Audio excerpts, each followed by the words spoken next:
जो आपको जवाबदारी दी है वो काबिल तारीफ है, और जो आपने उनको सिद्ध किया है, जैसा कि आपने कोर्ट किया है। आपके साथ इस मंच पर मौजूद जनरल वीके सिंह साहब, उनका भी अभिनंदन है।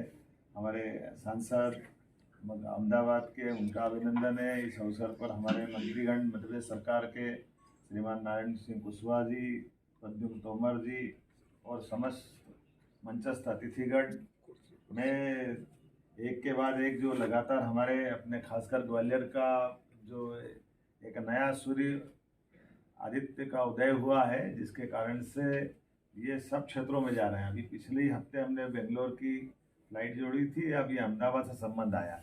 मुझे मालूम है कि अहमदाबाद और गुजरात का एक विशेष संबंध माननीय सिंधिया जी से भी है और हम लोगों से भी है। माननीय प्रधानमंत्री जी का प्रदेश है, माननीय एचएम साहब का प्रदेश है, और माननीय सिंधिया जी का भी वो विशेष रिश्ता बड़ौदा से उनका है। वो एक और रिश्ता उनका अपना है। और हम सब जानते हैं कि 5000 साल पहले भी गुजरात में जाने के बाद ही भगवान कृष्ण कृष्ण से श्री कृष्ण बने थे, क्योंकि द्वारकाधीश हुए थे। तो गुजरात से हमारा संबंध अतीत के काल से जुड़ा हुआ है।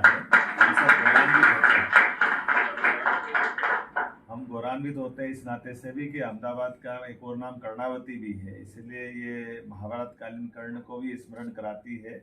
और ग्वालियर तो कला, संस्कृति, सभ्यता, इतिहास, अलग अलग प्रकार से ग्वालियर का बहुत सुदीर्घ अपना गौरवशाली पृष्ठ है, और उस नाते से ये हमारे लिए सभी प्रकार के पर्यटन को, संस्कृति को बढ़ाने में एक मील का पत्थर साबित होगी।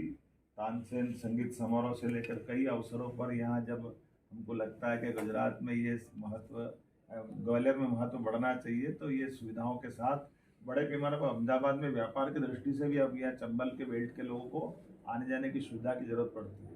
बहुत बड़े पैमाने पर गुजरात का और मध्य प्रदेश का संबंध बनाने में ग्वालियर एक तरह से ये हमारा अपना एक मुख्य दरवाजे का रूप रखेगा, और जिसके माध्यम से सबकी एंट्री होगी। मेरी अपनी ओर से इस अवसर पर एक निवेदन करते हुए कि लगभग वैसे तो हमने कोशिश की है कि पर्यटन के क्षेत्र में स्टेट गवर्नमेंट माननीय सिंधिया जी के साथ कदम से कदम मिलाकर आगे बढ़े। वर्तमान में हमारी 26 हवाई पट्टियाँ हैं, 4 निजी और 22 राज्य अधीन है, लेकिन हमने कोशिश की कि हर संभाग केंद्र के बाद जिला केंद्र तक हमारी इस दिशा में कनेक्टिविटी बढ़े, और इसमें ही हम आपके आगे बढ़ेंगे। पिछले समय आपने, जैसे हमने रीवा के साथ उज्जैन को भी जोड़ने का प्रयास किया, दतिया और रीवा को, तो आपने एक हवाई अड्डे के रूप में विकसित करने के लिए काफ़ी हद तक कदम बढ़ाए हैं। तो मैं भी विभाग को बोल चुका हूं कि वो काम करे। आपके नेतृत्व में इसका भी लाभ हमको मिलेगा। खासकर हमारे यहाँ दूरस्थ अंचल में पर्यटन की भी बहुत संभावना है, इसलिए एयर कनेक्टिविटी में भविष्य की दृष्टि से टूरिज़्म को जोड़कर एविएशन टूरिज़्म और खास इसमें निजी निवेश को लेकर के भी कई सारे विषय हैं, जिसमें आपके मार्गदर्शन का लाभ उसमें मिलेगा। मेरी अपनी ओर से आज फिर एक नई सौगात की बधाई, और उम्मीद करता हूँ ये अकेला नहीं होगा। और आकाश एयरलाइंस से भी कहेंगे, जिस ढंग से 2 प्लेन से उनने 20 प्लेन तक और 150 नए प्लेन की आप उड़ान की तरफ बढ़ रहे हैं, तो आकाशा के सारे लोगों को बधाई, और उम्मीद करेंगे वो और अपनी इस प्रकार के नए प्लान बनाए, जिससे हमारा मध्य प्रदेश भी लाभान्वित हो और देश को गौरव मिले। एक बार फिर यशस्वी प्रधानमंत्री के नेतृत्व में हम अपने हवाई यातायात की दिशा में ठोस कदम उठाते हुए इसी प्रकार से सौगात पे सौगात नित्य नए देते रहें, ये कामना करते हुए सबको बधाई देता हूँ।